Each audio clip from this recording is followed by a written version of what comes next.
آج ہم ایک ایسی کتاب کی گہرائیوں میں اتر رہے ہیں جس نے فلسفے کی دنیا کو آپ کہہ سکتے ہیں کہ ہلا کے رکھ دیا۔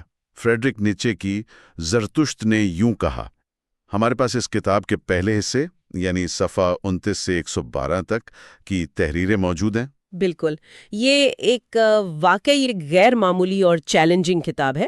آج ہماری گفتگو صرف اس کے پہلے حصے پر ہی رہے گی، جہاں زرتشت وہ 30 سال کی عمر میں 10 سال کی تنہائی گزار کر پہاڑوں سے نیچے اترتا ہے۔ جی ہاں، تو یہ گویا اس کی تعلیمات کا نقطہ آغاز ہے۔ بالکل بالکل۔ تو ہمارا مشن یا مقصد کہہ لیں، ان اوراق سے اہم نکات نکالنا ہے، یہ سمجھنا ہے کہ زرتشت اپنے اس ابتدائی سفر میں کیا پیغام دے رہا ہے اور اسے کیا مشکلات پیش آتی ہیں۔ صحیح، آئیے دیکھتے ہیں کہ یہ سفر کیسا رہتا ہے۔ تو کتاب کا آغاز ہی ہوتا ہے زرتشت کے پہاڑوں سے نیچے اترنے کے فیصلے سے۔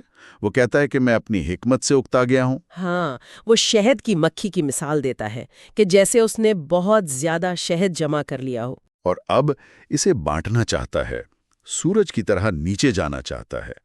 یہ نیچے جانا یا ڈاؤن گوئنگ، اس کا کیا مطلب ہے؟ دیکھیں، یہ نیچے جانے کا تصور بڑا دلچسپ ہے۔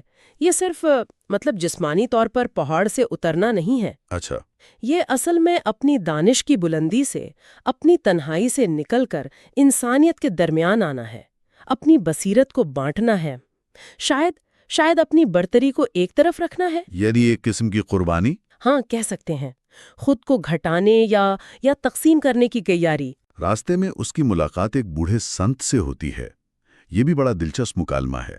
جی ہاں، سنت جو ہے وہ خدا سے محبت کرتا ہے اور انسانوں سے یوں کہیں کہ بیزار ہے۔ اور زرتشت کہتا ہے، نہیں، میں تو انسانوں سے محبت کرتا ہوں۔ بالکل، اور سنت اسے خبردار بھی کرتا ہے کہ بھئی یہ لوگ تمہارے تحفے قبول نہیں کریں گے، انسان قابل اعتماد نہیں۔ اور پھر وہ حیران کن بات، زرتشت کو حیرت ہوتی ہے کہ اس بوڑھے سنت کو جنگل میں رہتے ہوئے یہ خبر ہی نہیں ہوئی کہ خدا مر چکا ہے۔ ہاں، یہ نیچشے کے فلسفے کا شاید سب سے زیادہ حوالہ دیا جانے والا اور شاید سب سے غلط سمجھا جانے والا نقطہ ہے۔ جی، اس کا مطلب کیا ہے؟ لوگ تو اسے سیدھا الحاد سمجھتے ہیں۔ نہیں، یہ اتنا سادہ نہیں۔ دیکھیں، اس کا مطلب یہ نہیں کہ کوئی آسمانی ہستی واقعی مر گئی ہے، بلکہ یہ کہ وہ اعلیٰ ترین اقدار، وہ عقائد جنہوں نے مغربی تہذیب کو ایک طرح سے مانی دیا تھا، وہ اب اپنی طاقت کھو چکے ہیں۔ اچھا، تو ایک خلا پیدا ہو گیا۔ بالکل، ایک بڑا خلا جسے اب پر کرنے کی ضرورت ہے۔ یہ اعلان اس خلا کی نشاندہی ہے۔ پھر زرتشت قصبے کے بازار پہنچتا ہے، وہاں لوگ جمع ہیں، مگر وہ رسہ باز کا تماشا دیکھنے آئے ہیں۔ انہیں زرتشت کے واز میں کوئی دلچسپی نہیں۔ وہ اپنا پہلا واز شروع کرتا ہے، دیکھو میں تمہیں فوق البشر ایبرمنش کی تعلیم دیتا ہوں۔ جی ہاں، فوق البشر۔ انسان وہ شے ہے جسے عبور کیا جانا ہے۔ انسان کو حیوان اور فوق البشر کے درمیان ایک رسی قرار دیتا ہے۔ یہ فوق البشر کا تصور بہت مرکزی ہے۔ یہ کوئی فلمی سپر ہیرو نہیں ہے۔ نہیں، بالکل نہیں۔ یہ انسانی ارتقاء کا اگلا مرحلہ ہے۔ ایک ایسا انسان جو اپنی موجودہ کمزوریوں سے، اپنی خود پسندی سے، جو ریوڑ کی ذہنیت ہے، اس سے اوپر اٹھ چکا ہو۔ اور جو اپنی اقدار خود تخلیق کرتا ہے۔ بالکل، اور جو زمین سے محبت کرتا ہے۔ نیچشے مافوق الفطرت امیدوں کو، دوسری دنیاؤں کے تصور کو زہر سمجھتا ہے۔ وہ زمین کے معنی پر زور دیتا ہے۔ لیکن لوگ تو اس کی سنتے ہی نہیں ہے، وہ رسہ بازی دیکھنا چاہتے ہیں۔ ہاں، یہ زرتشت کے لیے بڑا مایوس کن لمحہ ہے۔ وہ سمجھتا ہے کہ یہ پیغام عوام کے لیے نہیں ہے۔ تو وہ انہیں جھنجھوڑنے کے لیے ایک اور تصور پیش کرتا ہے، آخری آدمی کا، لاسٹ مین۔ جی، آخری آدمی۔ وہ کہتا ہے کہ ایک وقت آئے گا جب انسان مزید کوئی ستارہ پیدا نہیں کر سکے گا، یعنی کوئی عظمت، کوئی نئی تخلیق نہیں کر پائے گا۔ یہ آخری آدمی کیسا ہے؟ یہ وہ انسان ہے جو صرف بس آرام چاہتا ہے، چھوٹی چھوٹی خوشیاں، حفاظت، برابری۔ وہ کوئی خطرہ مول نہیں لینا چاہتا، نہ خود سے بلند ہونے کی کوئی خواہش رکھتا ہے۔ یہ تو بڑی خوفناک تصویر ہے نا؟ یہ فوق البشر کی ضد ہے، یہ انسانیت کے زوال کی علامت ہے۔ نیچشے جیسے ہمیں خبردار کر رہا ہے کہ بھائی آرام اور برابری کی تلاش میں کہیں ہم اپنی بلند صلاحیتیں ہی نہ گوا بیٹھیں۔ اور کمال کی بات یہ کہ لوگ آخری آدمی کا سن کر خوش ہوتے ہیں، وہ چیختے ہیں ہمیں آخری آدمی بنا دو، فوق بشر تم اپنے پاس رکھو۔ ہاں، یہ زرتشت کے لیے ایک طرح سے دل توڑ دینے والا تجربہ ہے۔ اسے سمجھ آ جاتا ہے کہ اسے پیروکاروں کی بھیڑ نہیں چاہیے۔ بالکل، اسے ایسے ساتھی چاہیے جو تخلیقی ہوں، جو اس کے ساتھ مل کر نئی اقدار بنا سکیں۔ اسے عوام نہیں، ساتھی درکار ہیں۔ اسی دوران وہ رسہ باز گر کر مر جاتا ہے، یہ بھی کوئی علامت ہے؟ شاید یہ انسانیت کی نازک، خطرناک حالت کی علامت ہے، جو حیوان اور فوق البشر کے درمیان ایک رسی پر چل رہی ہے۔ زرتشت مرتے ہوئے رسہ باز سے ہمدردی تو کرتا ہے، مگر اسے جھوٹی تسلیاں نہیں دیتا، وہ سخت سچائی بیان کرتا ہے۔ شہر سے نکل کر لاش کو دفنانے کے بعد زرتشت کو آخرکار یہ احساس پختہ ہو جاتا ہے کہ اسے زندہ ساتھی چاہیے، نہ کہ مردہ لاشیں یا بھیڑ۔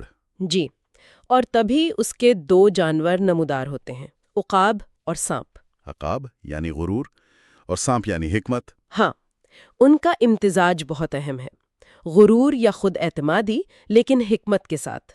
یہ ظاہر کرتا ہے کہ زرتشت کا راستہ بلند حوصلہ گری اور گہری سمجھ بوجھ دونوں کا تقاضا کرے گا۔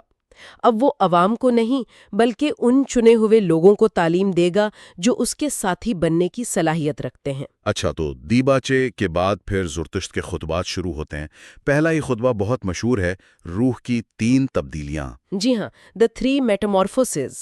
روح پہلے اونٹ بنتی ہے، بوجھ اٹھانے والی، فرما بردار۔ بالکل، جو معاشرے کے دیے ہوئے بوجھ یعنی اقدار اور فرائض اٹھاتی ہے۔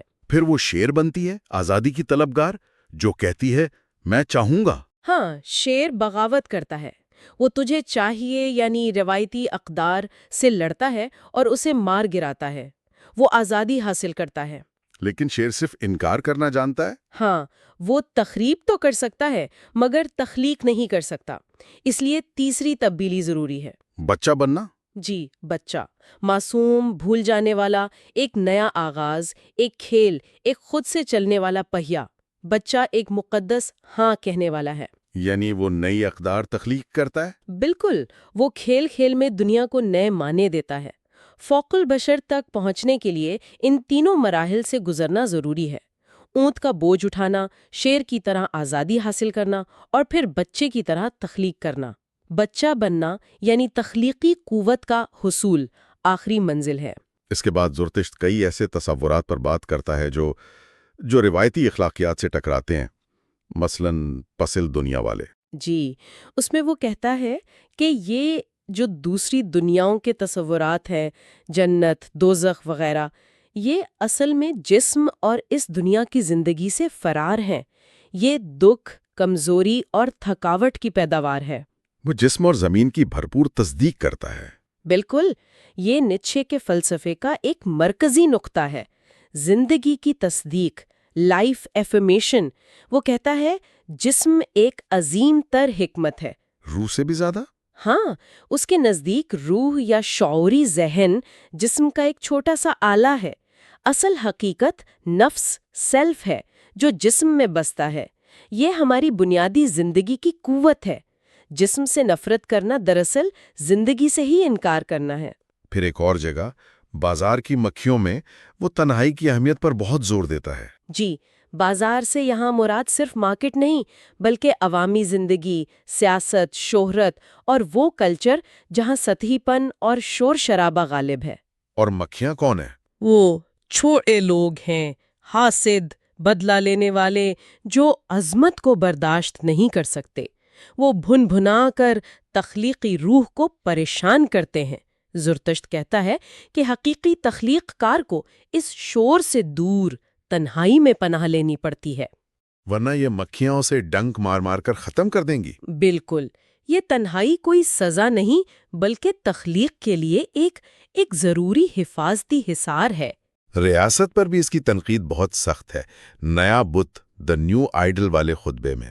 او ہاں، وہ ریاست کو سب سے سرد افریت، دا coldest of all cold monsters کہتا ہے۔ کیوں؟ کیونکہ ریاست جھوٹ بولتی ہے، میں عوام ہوں۔ وہ انفرادیت کو کچلتی ہے، اوسط درجے کو فروغ دیتی ہے۔ وہ فالتو لوگوں کے لیے بنائی گئی ہے۔ فالتو لوگ؟